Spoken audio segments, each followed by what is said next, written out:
बिस्मिल्लाहिर्रहमानिर्रहीम, अस्सलाम वालेकुम। मैं हूं गुलफाम चौधरी। आप देख रहे हैं मेरा फेसबुक पेज और यूट्यूब चैनल। पाकिस्तान की इस बदलती सियासी सूरत हाल जिसने पूरी कौम को एक तजस्सुस में डाल रखा है और पूरी कौम ये सोच रही है कि आने वाले दिन पाकिस्तान की सियासत में किस तरह के होंगे और आने वाले दिनों में इमरान खान साहब के हवाले से क्या खबरें हैं, इस पर अहम तरीन तजिया दिया है डॉक्टर शहबाज गिल साहब ने। आइए पहले उनको सुनते हैं, फिर उस पर बात करते हैं। सर, अगर आपने घर जाना ही है तो आपको वैसे चले जाना चाहिए। मामलात घर जाने से भी बहुत आगे के आप ख़राब कर चुके हैं, बहुत ज़्यादा नुकसान दे चुके हैं पाकिस्तान को। लेकिन अगर आप अभी भी सवाल कर रहे हैं कि आप घर चले जाएंगे, अगर कोई बता दे कि आपने कोई गलत काम किया है या साबित कर दे, तो जनाब साबित तो हम नहीं कर सकते। हमारी तौबा, आपके कामों को हम साबित करने गए तो आपने उल्टा आपने पहले ही हमें गद्दार, बागी और पता नहीं क्या कुछ साबित किया हुआ है। तो फिर तो आप हमें इंसानियत से ही बाहर निकाल देंगे। पता नहीं कहेंगे कि मार्स पे पैदा हुए थे, पाकिस्तान में तो पैदा भी नहीं हुए थे। तो इसलिए हमारी ये जुर्रत नहीं कि हम आपका कोई काम गलत साबित करें। आपने हजूर खुद ही अपनी अदाओं पर गौर करना है, और जब आपका दिल भर जाए तो आप फिर खुद ही, मेरा मशवरा है कि घर चले जाइएगा। फिलहाल हमारे कहने पे ना आपने जाना है, ना हमसे आपके बारे में कुछ साबित किया जाना है। अगली खबर जो है जी, वो आपके सामने नवाज शरीफ साहब की पार्टी अब नया पैंतरा बदल रही है और वो कह रही है कि नवाज शरीफ अब अमली सियासत में दाखिल होने जा रहे हैं। आपको लग रहा होगा कि शरीफ खानदान में किसी नन्हे मुन्ने छोटे बच्चे का नाम होगा नवाज शरीफ। मीन एक तो बुजुर्ग है ना नवाज शरीफ साहब, जो वज़ीर आज़म भी रहे हैं। आपको लग रहा होगा उनके नाम पर किसी बच्चे का नाम रखा होगा, जिसके बारे में अब नून लीग ये खबर दे रही है कि वो अमली सियासत में दोबारा से कदम रख रहे हैं। नहीं जनाब, ये बुजुर्ग नवाज शरीफ साहब के बारे में है। ये भी बिलावल जरदारी की तरह कई दफ़ा लॉन्च किए गए हैं पिछले कई सालों में। कबूतर हाथों पे बैठे हैं, कभी उड़ाए हैं, कभी पकड़े हैं, लेकिन उसके बाद फिर ये मामला ठुस हो जाता है। तो नवाज शरीफ साहब जो है वो बस, मैं ये क्या कहूँ कि इस दफ़ा भी उन्होंने लॉन्च होना है तो वो जो शादियों पे पंजाब में सेबे वाले बम चलते थे, जो आपके अपने ही पाँव में फट जाता था और फिर सारा सामान आप ही का जल जाता था, ये शहबाज शरीफ साहब ने भी नवाज शरीफ को उतना ही रिडंडेंट कर दिया है। अब नवाज शरीफ साहब जो है उनकी हालत यही है कि वो आए दिन लॉन्च होते हैं, और जब ज़रूरत पड़ती है, जैसे बिस्तरों को धूप लगाई जाती है, ऐसे ही नवाज शरीफ साहब को लॉन्च कर दिया जाता है। मेरा ख्याल है कल परसों से वो जो एक बहस है, वो जो हैंड हग की बहस है, जिसको अब सारे का सारा मलबा मोहतरमा बेनज़ीर भुट्टो शहीद पर डाल दिया गया है, और कहा यह जा रहा है कि वो भी हाथ मिलाती थी, इन्होंने हाथ मिला लिया तो क्या हो गया। देखिए, पहले भी हमने कहा कि हम तो वेस्टर्न वर्ल्ड में रहे, हमें पता है कि ये ज़माने के अंदाज बदले हुए हैं, हमें तो कोई एतराज़ नहीं है। बल्कि ये भी हुआ कि जो इनके सो कॉल्ड फेक लिबरल्स हैं, उनसे ये कहलवाया जा रहा है कि ये मिसोजिनिस्ट जो हैं वो कमेंट्स हैं और ये मरियम साहबा के ऊपर हमला है। बिल्कुल भी नहीं। मरियम साहबा हमारे लिए बहुत एहतराम की जगह पे हैं, हमारी तो वो बहन लगती हैं।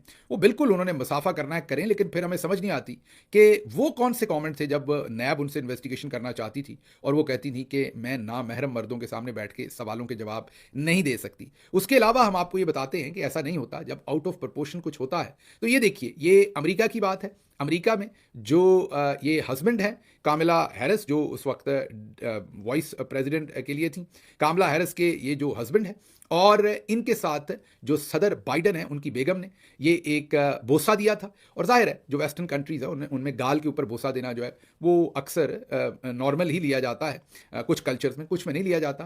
आप देखेंगे तो जो अरब कंट्रीज़ हैं वहाँ मर्द हजरात एक दूसरे को गाल पर बोसा देते हैं। अब जब ये वीडियो हुई तो पूरे अमेरिका के अंदर भी इसके ऊपर कॉमेंट्स किए गए।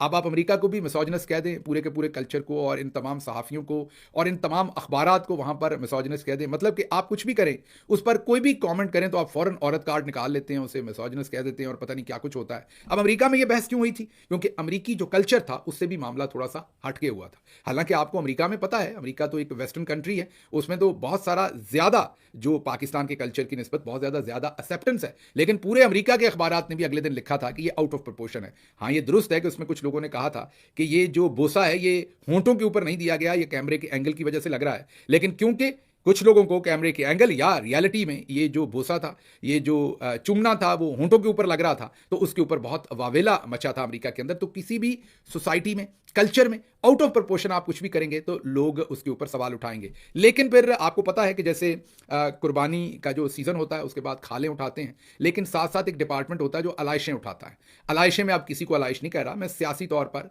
जो आप उल्टे सीधे काम नैरेटिव्स देते हैं उसको फिर संभालने के लिए नून लीग ने 3-4 लोग रखे हुए हैं।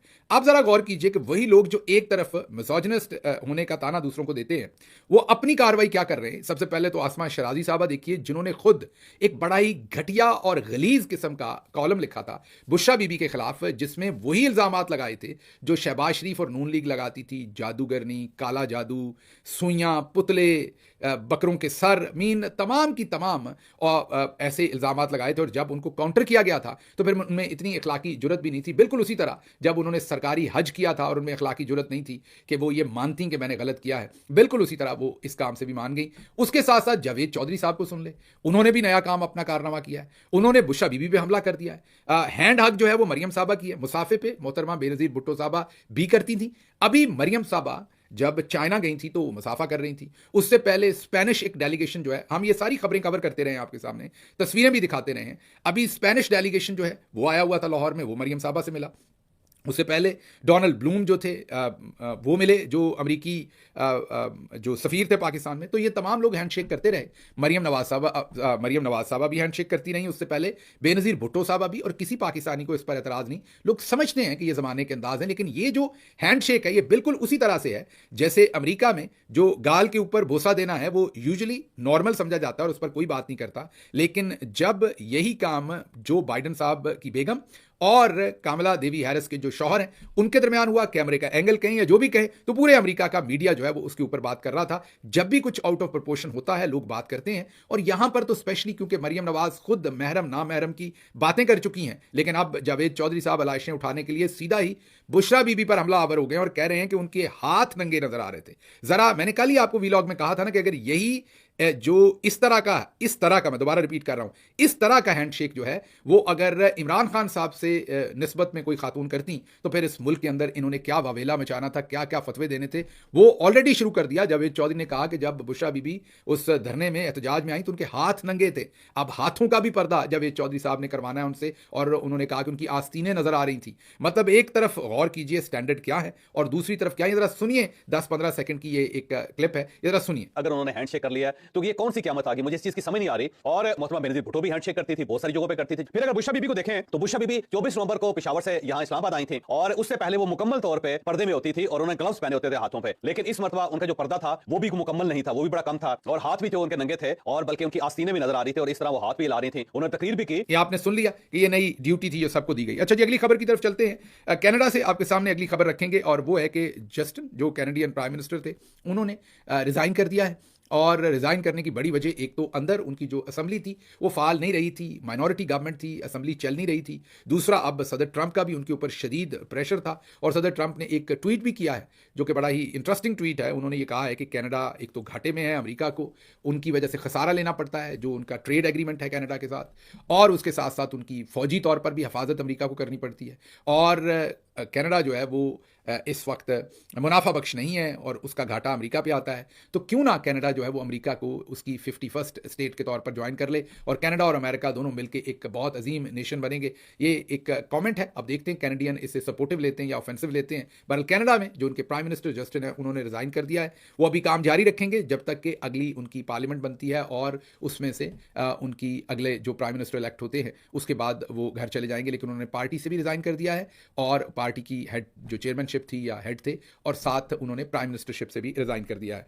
अच्छा जी, अगली खबर जो है वो आपके सामने ये रखेंगे कि सदर ट्रंप ने अगर सख्ती से पाकिस्तान को पैगाम दिया, ये मुन्ना मुनीब फारूक साहब बता रहे हैं, जाहिर है ISPR के किसी कर्नल साहब। जी बिल्कुल, जिस तरह से आपने सुना डॉक्टर शहबाज गिल साहब ने इस पर डिटेल से बताया कि इस वक्त पाकिस्तान तहरीक इंसाफ के हवाले से क्या अपडेट्स हैं, इमरान खान साहब के केसेस के हवाले से क्या अपडेट्स हैं और पाकिस्तान की सियासी सूरत हाल में सियासी जमातों का क्या किरदार है, कौन कहाँ पर खड़ा है। और ये सुनने के बाद यकीनी तौर पर जो पाकिस्तान का सियासी सिनेरियो है वो वाज़ेह हो जाता है और लगता ये है कि आने वाले दिन पाकिस्तान की सियासत में बड़े अहम तरीन साबित होने जा रहे हैं और आने वाले दिनों में बहुत बड़ी तब्दीलियाँ मुतवक्के हैं। अल्लाह पाक वतन अजीज़ का हामी और नासिर हो। पाकिस्तान जिंदाबाद।